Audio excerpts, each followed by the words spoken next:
This is an ultimate beginner's guide to Unreal Engine 5.6 for motion design. Hey, what's up? I'm Kirk of Effectatron, and today we are going to dive into Unreal Engine 5.6, which has just been released. And if you haven't seen the tech demo where they're showcasing Witcher 4, check that out. Not only does it graphically look insane, it's the first gameplay footage we've seen of Witcher 4, which is awesome. Besides that, we are going to dive in because I think that Unreal Engine 5, the way it has its new motion design tools set up and everything, it has a lot of amazing features that, honestly, I'm not sure for a beginner, I would recommend C4D for motion graphics over this, just for learning purposes at least as well, because there's so many similarities and stuff, especially since Unreal Engine is free. Right now, if you're starting out, this is perfect. Like, this is great. Because the hardware and stuff is still going to be expensive, but yeah, but the software can at least be free. But yeah, so we're going to dive in on the entire process from opening up Unreal Engine 5.6, creating our shot, controlling different variables, adding materials, adjusting lighting, and then how to actually add some animation and then render that out so it actually looks good. And basically, we're going to cover a lot of things that trip up a lot of users and stuff. It's not going to be a kind of a slow, this is where your layout is, this is where these are. There's a little bit of that mentioned, but as we go, it's kind of organic. I really try to teach it like you are here sitting right next to me as we're doing it. So like I know you can see the screen, so I don't need to tell you like this button's here because you can see that button's there. But anyway, yeah, so if you are curious about Unreal Engine 5.6 and want to dive into motion and graphics, whether you're a C4D user or whatever, definitely check it out, because the way it can do real-time effects and real-time looking renders and stuff while adjusting it just makes creation so much more fun. Like, the workflow of actually building it is so much better because you don't have to wait to see if that's going to look right. You could just see it happen live, and you can just adjust settings and stuff on the fly, and everything just works. I love it. So yeah, without further ado, let's dive in. We're going to start off opening up the motion design project, and then we're going to mess around with it and get familiar with where things are and how to adjust things. And then we're going to add them into the sequencer, which is where you render out an animation. So we'll do some camera moves, some animation, and we're going to actually render it out so it looks really good with motion blur and everything. And you're going to see just how easy it is to use and how fast it renders. It's kind of crazy. So we're going to cover a lot of the basics to get you diving into Unreal Engine and start playing around with stuff and smooth out a lot of those entry hiccups that you run into, which is like, how do I do this? Where's this? So we're going to cover that. So first things first. So first things first, open up Epic Games Launcher and make sure you install the new Unreal Engine 5.6. You can hit this little plus icon and choose it. And we're going to go ahead and do that. And then you're going to click Launch. And it's going to open up a little window. You do want to make sure that your plugins are up to date. You might need to update Quixel Bridge and Fab for this to work properly, because they've updated recently because of the new engine. And that's going to open up this window of all your projects and options and things. Now, there's no wrong choice, but there are ways to start off with what you want faster. So we are going to go to Film and Video Live Events, and we're going to choose Motion Design. Now, like I said earlier, you can do blank or anything. All of these are just basically choosing your startup presets and plugins, and the ones we need are in the Motion Design. Any of these can be added at any time, and you can label your project. And the thing that took me the longest to get used to, and I'm still getting used to it in Unreal Engine, is the fact that you can't put spaces and stuff. It drives me crazy. So you have to use underscore. So we'll call this 5.6. Can't use 0.5_6 mo graph tut, like that. Okay. Oh, it must be up. Can't even do that. Underscore 5.6 MoGraph tut. Let's not call it that. Let's just call it MoGraph tut. So let's call this MoGraph tut, like that. And we'll choose Motion Design and say Create. And you see it has little descriptions and things on it, but we're not going to get bogged down with all of that stuff because this is all we need to do for motion design. All right, so now that's opened this up. We've got Bridge here. We can just go ahead and close that. We've got our movie render queue, and I'm just going to put that on my side monitor now. That is going to be what we use to render this out into a video. So you can see we've got this kind of template of these cubes and these kind of red and blue circles. And what we can see here is we've got light icons. These are area lights, these square ones. That's what we want to use. And then this little pink box might confuse you. This is a post-volume process Basically, this is like post effects, but like represented as an item. So you'll be fine. This is going to control like motion blur, bloom, stuff like that. It just has to be an item in the world, rather than like doing it in post, which is good because we actually need the world to reflect what it's going to look like when we render it out. So that's actually good.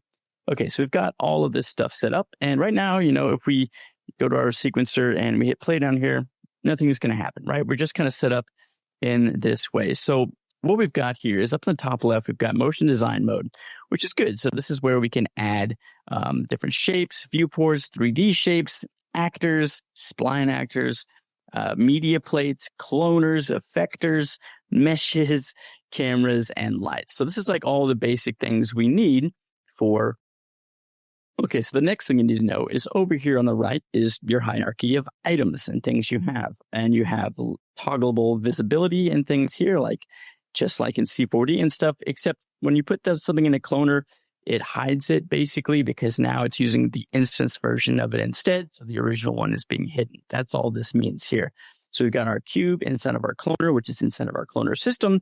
And all of it is inside the level. Now, levels are kind of tricky for new users and stuff coming from another software. Basically, the way Unreal Engine works is you have your project, and then inside of that, you have your level. It's kind of like if you open up Blender or open up C4D and create a new scene, that is creating the level, basically. So you're going to have this overarching project, but inside of that, you have multiple scenes or levels, okay? And that's kind of how this is going to work.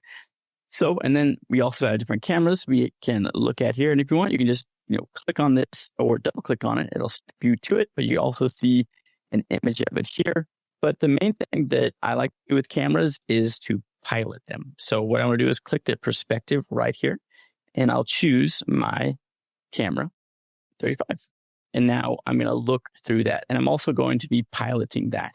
So when you see this little eject button, that means stop piloting. So right now, if I were to move around with WES, WD, S, and A, my brain is struggling, to move around, you'll see I'm actually moving my camera. So if we were to stop doing that and to look at that camera, we've actually moved it right here. Okay, so we can go back to that and move it back.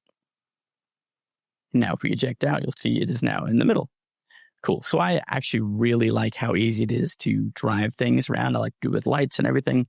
So first things first, let's just talk about what's going on with these blue and red things. Now, it's very easy to understand if you're coming from C4D and the visualization of fields, because that's what this is. This is literally just a fall off field. So you've got the inner circle here and the outer circle. And these aren't actually just 2D circles. These are spheres, right? So that is kind of the first thing you need to remember, that these are actual spheres, not just circles. So let's just go ahead and hide one of these for right now. So we'll just turn off one. Okay, or actually just go ahead and delete it. We don't even want it. So you can just select it and delete. So now we just have this one. And what we can do here is we can move it around and you can see how that is affecting it. Now, we didn't obviously have to do anything, but you can see as it gets towards the blue edge, it's going to start to do it, and then it's going to reach its full intensity inside the middle of that circle, right?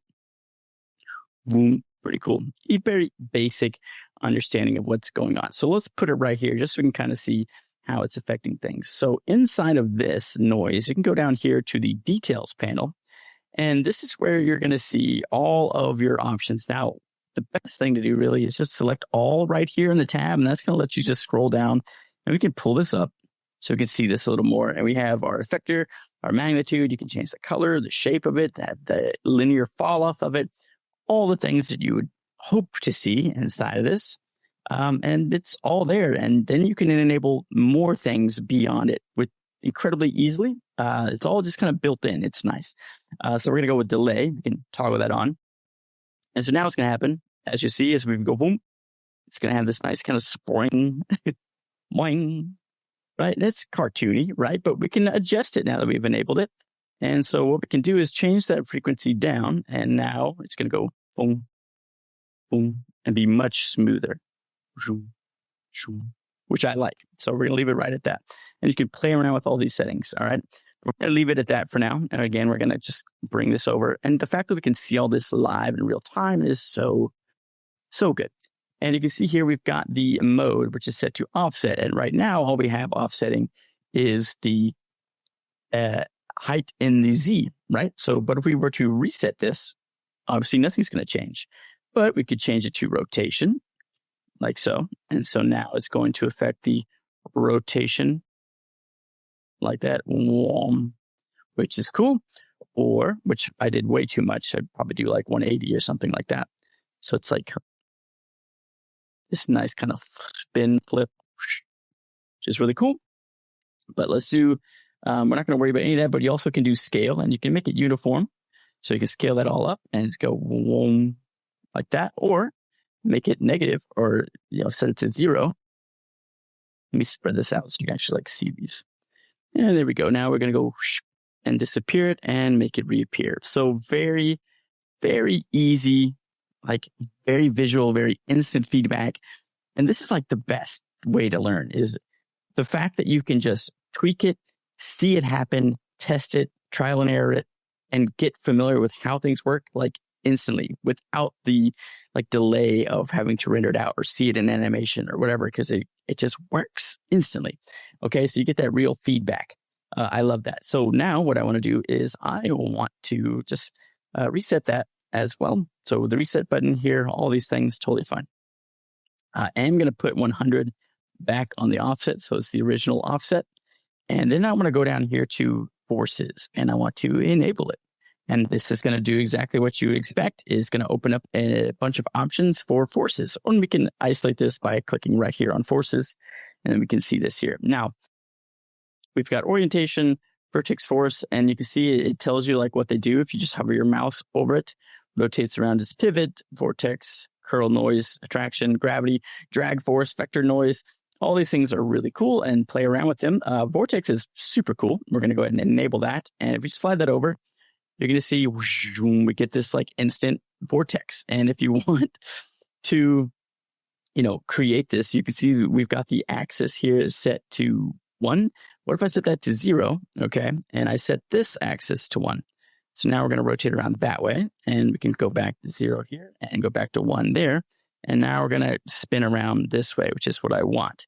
Now, I also want this to be bigger. So all we have to do is with our noise selected, hit R, grab the middle square, and just scale that up until you get it the size you want. And you can see like it's flowing live while you're adjusting it, which is just great. All right, so we've got this cool spinny thing going on here. And now we can play around with attraction forces if we want, which is going to suck everything in towards it. But we don't really want that. If we turn off the vortex, you can see how that's going to just work in there. And if you hit W, you can rotate this around. You can see how that's going to go and just suck everything in. Just like that. And everything's going to stay within this red area, right?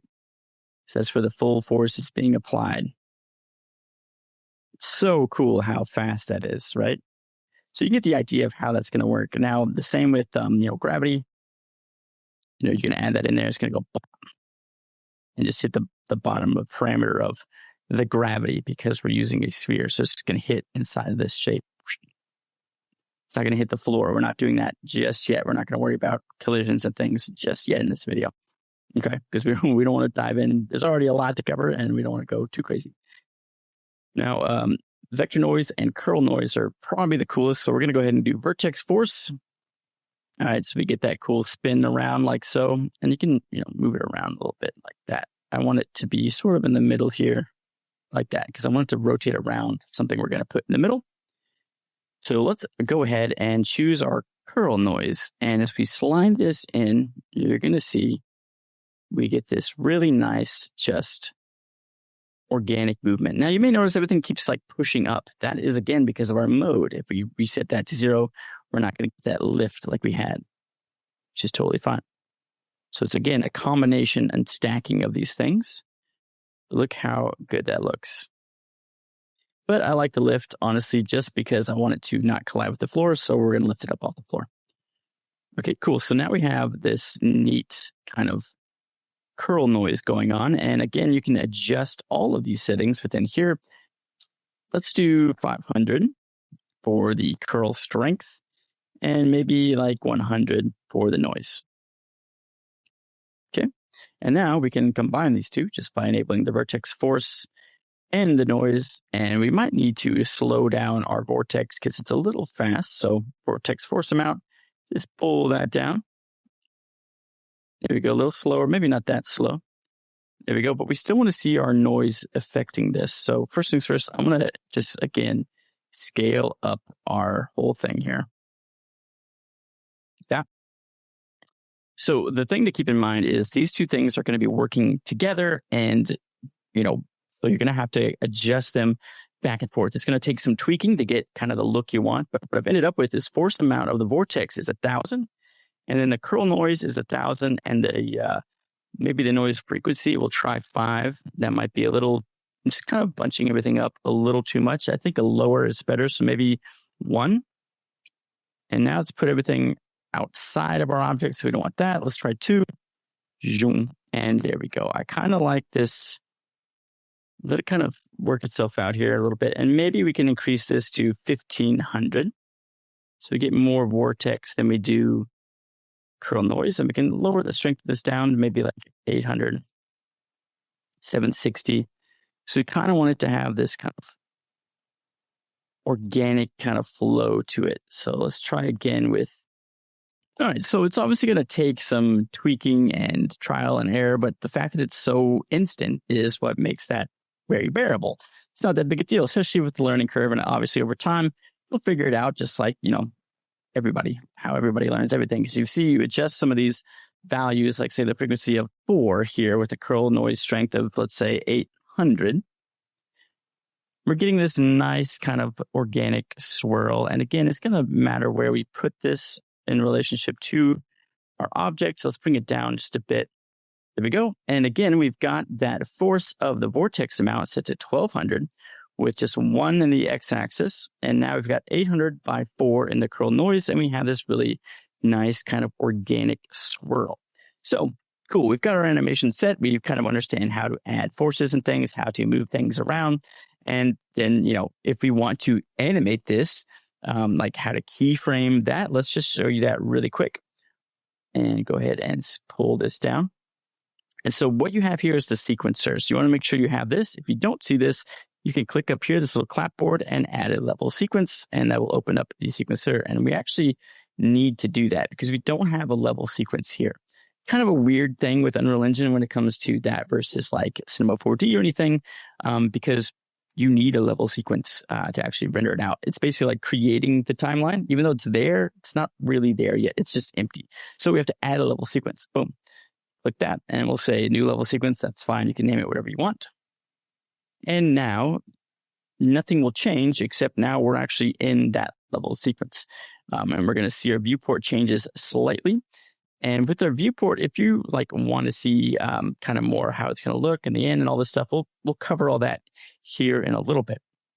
What I want to make sure that you know is how to animate things and stuff and how the sequencer works. So you want to make sure you've got a level sequence, and just the fact that it's in here is good. And then you want to make sure that when you click this clapboard, you have it selected here because you should see it down there. Okay, should be good. So you can double click this if you want, whatever. Okay, nice. So what's going to happen now is that we need to, bring in our camera because this is the camera we want to use. So we're going to go ahead and bring that in and just click and drag that in there. And it's going to go ahead and create camera cuts and this. So this is like the ability to literally say cut from this camera to this camera to this camera. Very cool, very click and drag. Very easy to edit and stuff. But the main thing is we've got our camera selected right here. So now we can just, get this looking how we want. So the first thing I like to do is frame up my camera before I change the setting and stuff. We've got kind of the basic animation here, and we'll move it here in a second. I'll show you how to do that, but let's just frame up our shot. And so I want to frame it up with guides. And in order to do that, we've got to do a couple things. We've got to change our viewport perspective. We want to see through our camera. So we're going to click this icon here, and that should do it as well. And what we're going to do is with this selected, we're going to go to cinematic viewport. Okay, and that's going to change it to basically the real-time rendering, and that again will make us have to choose our camera again. But now you can see what it looks like without all of the extra stuff, and you can see our lights cutting into it and everything here. It's not looking great, but quality-wise, it looks okay. But again, what we can see now that we're in the cinematic viewport is this little icon has popped up here, which allows us to have a grid where we can center things very easily. So we can actually take our camera and move it to right where we want it, like we'll put it like right below that. Yeah. Boom. And now what we can do is with this camera, and the transform is going to be our rotation, location, and scale. We can keyframe that. We go to the end of our timeline, and if we want, and go to our location and just kind of push.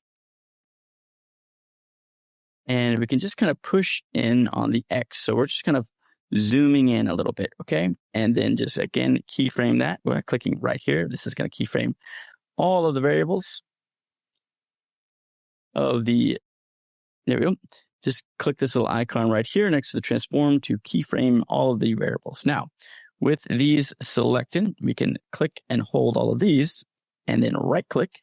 And we want to make sure that we choose the blend type here.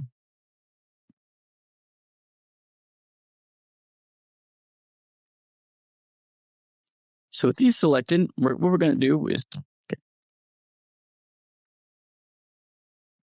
So we can just click and drag here and select all of the attributes here, and right click on one of the points, and we're going to choose linear here. This is going to be the key interpolation.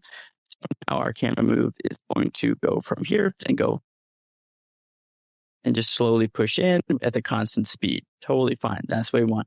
Good. We've got camera moves, and that is literally how you animate things moving and stuff in there. It's so easy. So if we want to animate our here, we grab our noise and we twirl this up, grab our noise and drag and drop it into here. And we can click this little plus button and choose transform. And so now we have all the transform attributes here. So we can go to frame 0, click transform, and let's go ahead and let's move it off to the side so we don't have it here. And we'll click that, and then we'll go to frame 45 and bring that in so it's right in the middle of everything. And up a little bit to where we want it. And keyframe that.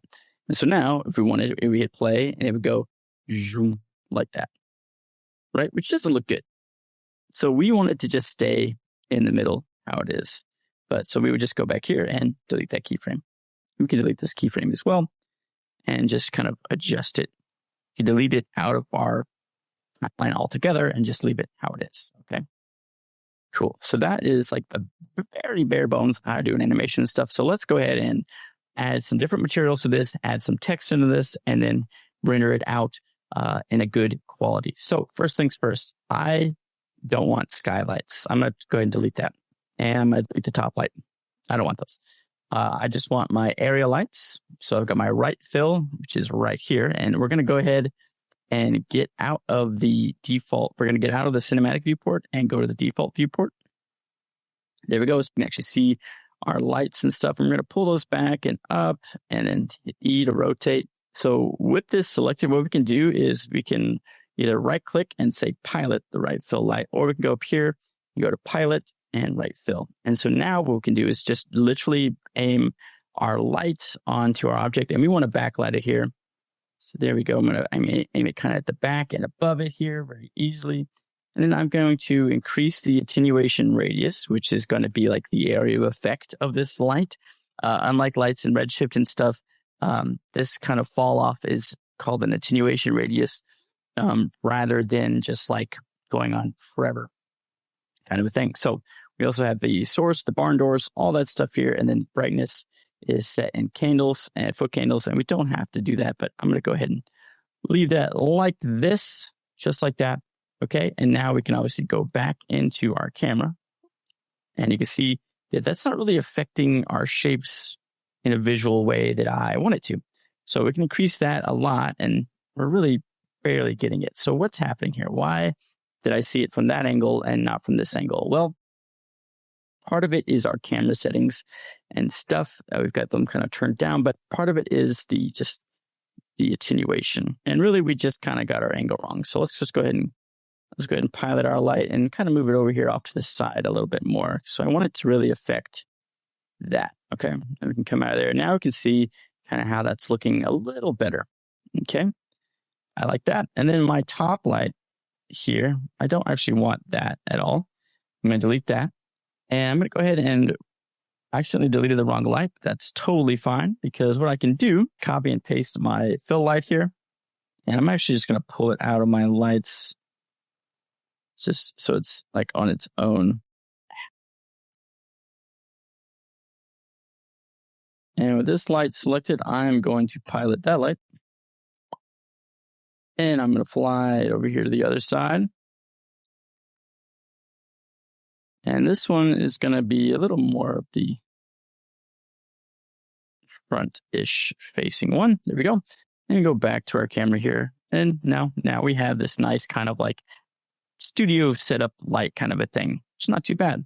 That's not bad. Let's go ahead and copy paste again and kind of rebuild a top light somewhat, but not completely. We're going to go somewhat behind it, but not totally behind it. We're going to go more above and to the left, camera left, basically. There we go. I just wanted a kind of a rim on that back to separate it, but I don't like that it's affecting our background back there. So let's rotate it just a bit to see if we can, I think it's just clipping into it. Let's push our background back a bit. There we go. Because I don't want that background sight to actually show up in the shot at all. So we just kind of slid it back by grabbing the X and sliding it back there. You also could grab the handle and moved it, whatever. Okay. Very basic and like movement tools and things. I kind of like this. All right. I like that, but I want to change the material of these cubes so they're not blue and red. I want to do like black and gold. So before we dive into like creating materials and all this stuff, all I want to do is go to content. So over here on the left, if you don't see starter content, what you want to do is you want to make sure you add that in here. So right here, we're just going to right click. So we're going to go add import content, and then we're going to go to add feature or content pack and click that. And what we're going to do is we are going to choose probably just content and then starter content right here and add that. And that's just going to give us kind of a base selection of materials and stuff. Just to kind of start us off with a few things you can click and drag easy. Now, Epic has tons of things available on Fab and stuff for free. There's Quixel. There's all kinds of things available. They have all kinds of VFX. Literally just search on there for all the free things by Epic and Quixel, and you'll have just a ton of things. Okay, so it's going to add that into our project here. There we go. Now we have starter content, and instead of here, we have materials. We're going to grab that. And I just want to literally grab probably just a metal steel here. And I'm going to put that on cube 2, which is this stick mesh right here, which is fine. But you can see down here and our materials. So whenever you select something, you kind of have all the attributes here available to you. Just like in C40 or Blender, everything's kind of always normally over here. All right, so grab that and plop that on here. And to see how it's lighting up blue, that means it's good. It can go there. Nice. Now those are black, which looks pretty cool. Because they're steel. All right, and then we're going to go here, and we're going to do that with the gold. And we're going to grab that and drop that in over that. There we go. Let that shader. There we go. So now we have the gold and the black, and we might need to take our other light, goes off to the side, and maybe turn it up a bit. Just like that to kind of get that rim going a little nicer. Cool. Now let's just add in some text. And in order to do this, what we can do is click here in the selection mode and go down to motion design. All right. And inside of here, we have 3D shapes and actors. Now, actors is what we want. We want a text actor. So we're going to go ahead and just click that and that. And then we just click where we want it in our scene, just like so. All righty. So we've got a text now. And with this text, we have all of our things here that we can set up again in the bottom right. And I'm going to choose 5.6 just to showcase that that's what we're working on. Now, just like in Cinema 4D or whatever, we've got extrusion and things like that and tracking, font types, all this stuff. Let's go ahead and choose a font, control this down, and let's just grab something kind of big and bold. That might be too big and bold. No, that's fine. I don't love that font, but we'll go with that. Doesn't matter what you choose. Do whatever you want. And do that. All right. And so now all we need to do is go in here to the geometry tab, and we're going to bevel it just ever so slightly. With the we'll start first. Okay. And then if we look at this, we have the option, And if we look at this, we have the option to extrude it because right now it's just like a HUD element. It has no depth. So if we extrude that here, you can see we actually add some depth to our text. And then we can bevel that ever so slightly here. And we have different bevel types: concave, one step, two step, engraved, half circle, which I like. There we go. Okay, a little too thick is like clipping into itself with this font. So we're going to lower that down and then bring that, switch that from half circle to concave. And I think it's just a font. It's a bad font for that kind of thing. But maybe we bevel it. We don't bevel this one and we just let it be. But again, I think this is going to be okay. Let's go ahead and just change our font type to a better font that doesn't clip into itself here. And that's going to be something you just face no matter what. Let's do this alpha slab. There we go. That's good. So now we have a nice clean font. Boom, boom, boom, boom. Nice. Okay. All right. So now we just want to drag this in. And if you want to move like with it, you can hold shift and like move and fly it around just like you would anything else. And we'll hit R. Hit R, make it larger. And we can kind of see how this is fitting in here. And if you need to, you can go to the other viewports here with the isometric views to line this up much easier.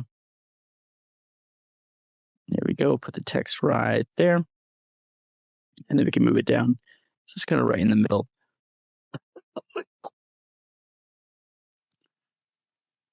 We can scale it up.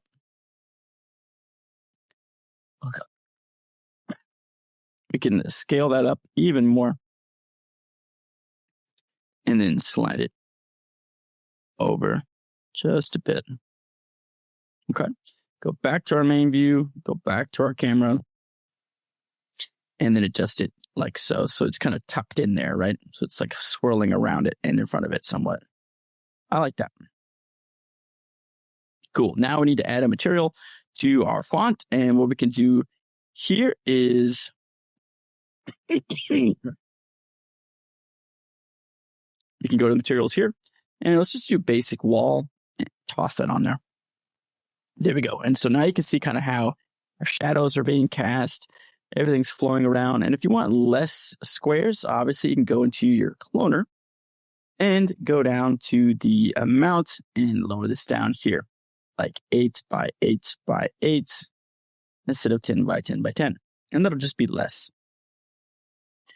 Okay. And we also could maybe just go back to our noises and play around with that curl once again, if we wanted to. And maybe increase the strength of it a bit. Okay, so what I want to do just to make sure that I get this right is disable the forces, re-enable them, turn off my Vortex one, and just mess with the curl one again, just to make sure we're getting that just right. And we're going to change this to 200 in the strength and about 8,000 in the frequency. So very different than what we had, but you can see kind of how that looks on its own, right? And now we can add that Vortex back in. And let's dial down the vortex amount until it looks good with this noise.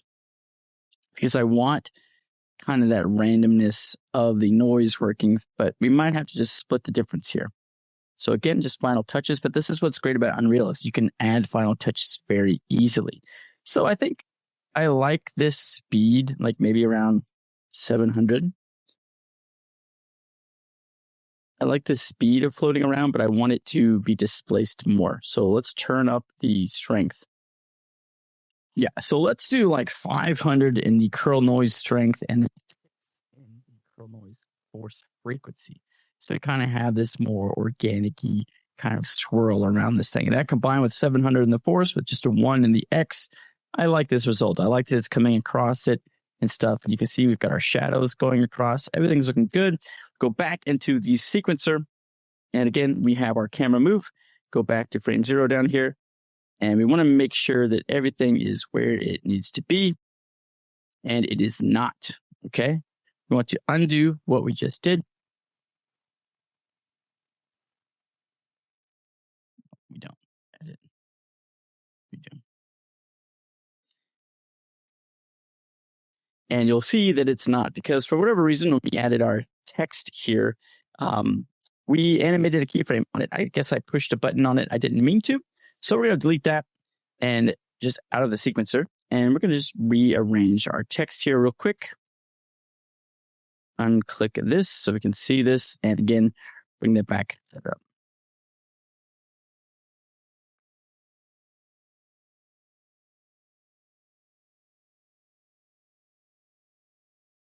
All right, now we've got that reset up. We can kind of set up our camera real quick again. Actually, our camera's going to be good.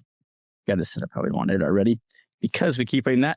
All right, so now all I want to do is I want to be able to apply a material on this text because right now all we have as an option is this kind of like just color, just material style, solid, texture, or custom, front color, all these things. What I want to do is just change this mesh once we get it how we like it. I'm just going to right click this and I'm going to change it to a, so right now it's like not really a static mesh and we want to change it to a static mesh. So in order to do that, we can just, with the selected, we'll go up to actor because that's what all of these things are called is actors.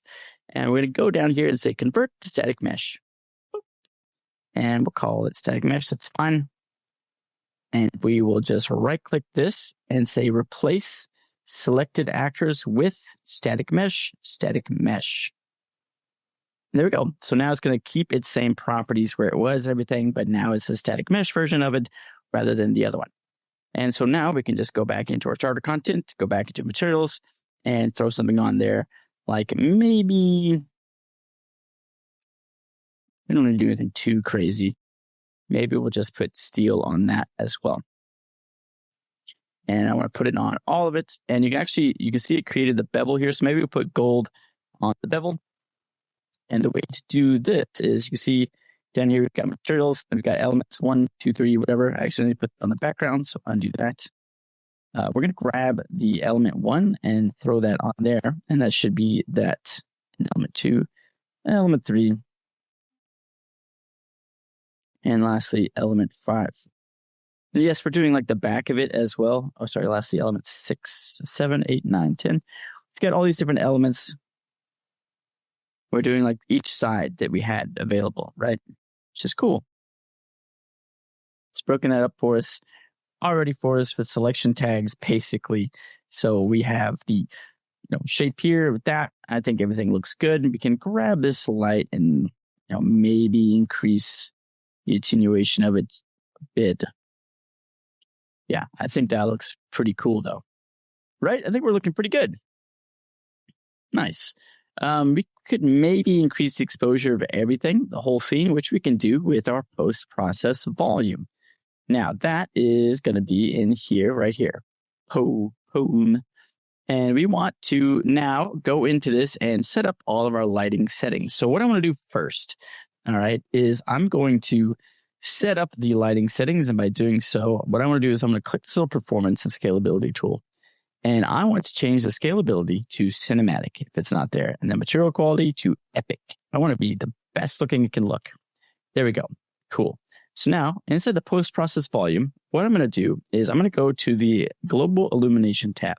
And I'm going to enable lumen. All right, so we're going to enable a global illumination here, set to lumen, because that's what we want to use, because it's just the best. And we're going to twirl this down, and we're going to choose ray lighting mode, and we're going to switch it from project default to hit lighting for reflections. Now, you can set all this stuff up, and there's plugins and stuff that streamline all this, so it's easy, but this is going to be generally just a really good, set way to do this, right? So hit lighting for reflections.